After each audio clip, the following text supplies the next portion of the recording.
பிறக்கிற எல்லா ஆண் குழந்தையும் தூக்கி போட்டுறணும். கர்த்தர் மோசையை காப்பாற்றினார். பிறந்து 3 மாசத்துல நைல் நதியில தூக்கி போடுறாங்க, கர்த்தர் காப்பாற்றினார்.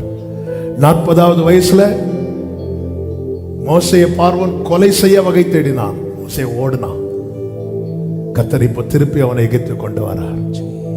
எதுக்கு தெரியுமா? பார்வோனின் கண்ணியில் அகப்படுத்த அல்ல, பார்வோனுக்கு கண்ணியாயிரும்.